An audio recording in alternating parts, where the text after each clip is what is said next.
Good morning. My name is Tweet Coleman, and I'm one of the hosts for the Florida Aviation Network.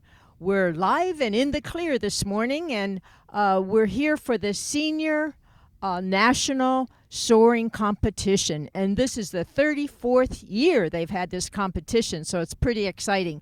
We're here in Claremont, Florida, at the Seminole Lake Gliderport, and just happy to be with us. And with me this morning is Doug Jacobson. Doug is from Rhode Island, so he's come all the way from Rhode Island to be in the competition. Good morning, Doug. Land of lobsters and mobsters. Good morning. Land of, what is it? Lobsters and mobsters. Lobsters and mobsters. Yeah, I haven't heard that one, Doug. Thank you so much. Well, something special about Doug is he's a champion of many of these competitions. And so one of the questions I'd like to know is, what makes a champion? What are some of the characteristics of being a champion with gliders?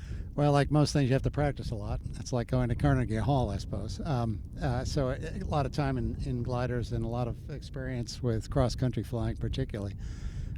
Also a good knowledge of the rules so that you don't transgress any and you optimize your score as a result. And I think a little bit of aggressiveness, a little bit of competitiveness.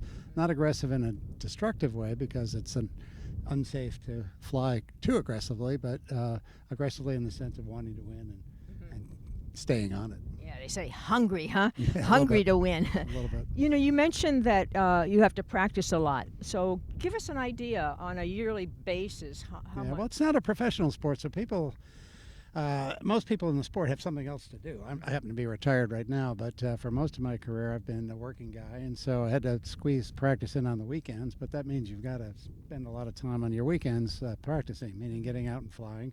And meaningful flying, meaning going cross-country and trying to get as fast as you can around the course that you've chosen. So all of that's important just to get the experience level up. And you could practice in Rhode Island? You have places? Yeah, New England has sun sometimes. Do they? Of course, two days ago I was walking my dogs in 35-degree weather, but not down here it's a lot better. Yeah. So what did it feel like whenever you won your first competition? What year was that? Good. I think 82. Okay. No. Actually, no, I'm sorry. It was 1980. And it was up in Elmira, New York, a northern contest site. That's also the site of the National Soaring Museum, and it's where the soaring movement really started in the United States a long time ago. So it's really exciting to be able to do it there. Yes, I would imagine so. So you get bragging rights if you win the competition. Anything else? Nothing. Maybe a trophy. No, it's an amateur sport, pure and simple. There's no sponsorship. There's no prize money. It's just for the admiration of your fellow pilots, I suppose, and your own self-esteem. And so you come under the classification of the experimental aircraft, is it? Yeah, it's one of the FAA categories of registering an aircraft. There's several. The experimental is probably the easiest one to comply with. It can't be used for commercial purposes. You can't take a ride for paying a guest in an experimental glider. That has to be a little bit more rigorous. But an experimental classification allows you to do showing and racing and these sorts of things and do a lot of the work on it yourself, including putting it together, taking it apart every day and that sort of thing. Does the FAA inspector, do they ever show up at any of the meets? I've actually only had one ramp inspection, so I guess either I'm lucky or they don't show up very often. One of the two. No, I don't think. You know, we try to stay on the right side of the rules. We reach out to the FAA a lot. We interact with them a lot to be sure that we're doing things in the right manner and we're not transgressing any rules. So I think we have pretty good relationships. Well, that's really important for that. What's one of the things you'd like to, if somebody's just getting into gliding and soaring, what's one of the things that you'd like to share with them? Well, the thing about gliding is it's sort of like taking a person, if you take a person for a ride in gliding, they'll have one or two or three different reactions. The first one is, that was fun, but I'm not doing that again. The second is, oh yeah, that's great. It's just like a roller coaster ride, but it's sort of a thrill thing because it's not that usual.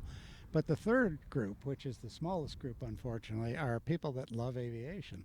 I, for example, was one of these kids that made model airplanes my entire youth, and I made the ones that that fly by themselves. I typically spend all winter making them and crashing them the first flight afterward. But those kinds of people who are just sort of predetermined to like aviation find this home in soaring that they really appreciate. Okay. Well, you know, our director, Obi Young, was talking a little bit earlier about carrying water in the glider. Can you tell us a little bit about that? Yeah, it's interesting. Most people don't think it's good to be heavy. They think it's good to be light in a glider, but that's not quite true. When the conditions are really weak, meaning the lift rates, the rising air rates are not very strong, you do want to be weaker because you'll climb faster. But when they get to a certain point, the sacrifice you make when you're heavier, meaning when you have water ballast aboard, is offset by the advantage you have on the glide. So it's a ratio of those climb versus glide sort of dynamics. And so we put water in to start with, knowing that we can release it at any time. So if the weather gets bad, down goes the water. But most of the time, guys will have better performance if they're heavier and just dump the water just before they land. Where's the water carried? It's in the wings in bags or in chambers in the wings typically. And then how do you jettison the... It's just a valve. It's not very complicated. Just open it up and out it goes. Okay. Well, that's real interesting. Yeah. By the way, there's not water at this contest. It's a no water contest just to lighten the load of all the work that pilots have to do to get ready. Okay, so it's a no water contest. Yep. Okay, Yep. Very good. Yep. We have about 30 seconds. What would you like to share with our audience? Just if you're interested, come out and take a ride at the Gliderport. Seminole Gliderport's a terrific place to at least experience what it's like, and if you like it, come on back. Good. Thank you. And will you be back next year? Probably. Okay, good. From above ground. If he's above ground, Take well, that out. we know that'll be true. Well, thank you very much. This is Tweet Coleman with the Florida Aviation Network, and until we tweet again, keep the blue side up.